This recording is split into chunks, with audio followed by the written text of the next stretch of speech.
కౌలు రైతుల రక్షణ కోసం రాష్ట్ర ప్రభుత్వం కొత్త చట్టం వెంటనే తీసుకురావాలని, అన్నదాత సుఖీభవ, పెట్టుబడి సాయం, రబీ పంటల రుణాలను అందించాలని ఆంధ్రప్రదేశ్ రైతు సంఘం జిల్లా కార్యదర్శి కె శ్రీనివాస్ డిమాండ్ చేశారు.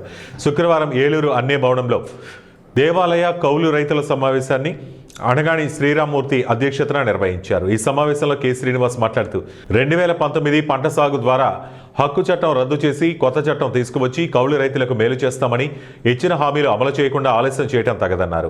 కౌలు రైతులందరికీ గుర్తింపు కార్డులు ఇచ్చేలా కొత్త కౌలు రైతుల చట్టం తేవాలన్నారు. కౌలు రైతులకు అన్నదాత సుఖీభవ, పెట్టుబడి సాయం అందించకపోవడం అన్యాయమన్నారు. అప్పులు చేసి పెట్టుబడులు పెడుతున్న కౌలు రైతులకు మాత్రం పెట్టుబడుల సాయం లేదన్నారు. ఎప్పటికైనా రాష్ట్ర ప్రభుత్వం స్పందించి ప్రతి కౌలు రైతుకు 20,000 పెట్టుబడి సాయం అందించి ఆదుకోవాలన్నారు. దేవాలయ భూముల కౌలు రైతులకు కౌలు గుర్తింపు కార్డులు అందించాలన్నారు. ముదినేపల్లి మండలం వడాలి గ్రామానికి చెందిన సర్వీస్ ఇనాం భూములు కౌలు రైతులకు గుర్తింపు కార్డులు అందించి పంట రుణాలు, నష్టపరిహారాలు, పెట్టుబడి సాయం అందించాలని డిమాండ్ చేశారు. ఆంధ్రప్రదేశ్ రైతు సంఘం ఏలూరు జిల్లా కార్యదర్శి ఈరోజు కౌలు రైతులకు సంబంధించి అనేక ఇబ్బందులు పడతా ఉన్నారు. అయితే రాష్ట్ర ప్రభుత్వం కౌలు రైతులకి మేము న్యాయం చేస్తామని చెప్పేసి ఎన్నికల్లో చెప్పారు, తర్వాత కూడా చెప్పారు.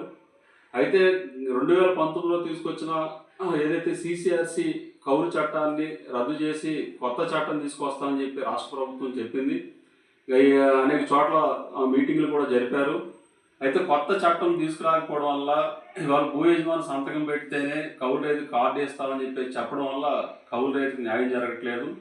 అంతేకాకుండా ఇవాళ దేవాలయ కౌలు రైతులకు కూడా న్యాయం జరిగే పరిస్థితి కనబడట్లేదు. చాలా చోట్ల ఎండోమెంట్ అధికారులు దేవాలయ కౌలు రైతులకి కౌలు కార్డు ఇవ్వడానికి కూడా ముందుకు రావడం లేదు.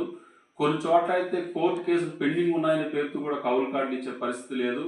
దీనివల్ల దేవాలయ భూములు సాగు చేస్తున్న రైతులు కూడా చాలా నష్టపోతా ఉన్నారు. ఉదాహరణకి ముదినేపల్లి మండలం వడాలి గ్రామంలోనే సర్వీస్ ఇనాం భూములు సాగు చేస్తున్న 80 మంది కౌలు రైతులు కార్డు ఇవ్వకుండా హైకోర్టులో కోర్టు కేసు పెండింగ్ ఉందనే పేరుతోటి గతంలో 2012లోనే రకంగా ఎంఆర్ఓ చెప్పడం జరిగింది. అంటే ఇవాళ కౌలు భూములు సాగు చేస్తున్నా అది దేవాలయ భూములైనా కావచ్చు, ఇతర భూములైనా కావచ్చు, కానీ కౌలు రైతులకి కార్డు ఇవ్వకపోవడం వల్ల, గుర్తింపు కార్డు ఇవ్వకపోవడం వల్ల బ్యాంకు రుణాలు అందట్లేదు, పంట నష్టపరిహారం అందట్లేదు, పంటల బీమా పరిహారం అందే పరిస్థితి కూడా కనబడట్లేదు. కాబట్టి రాష్ట్ర ప్రభుత్వం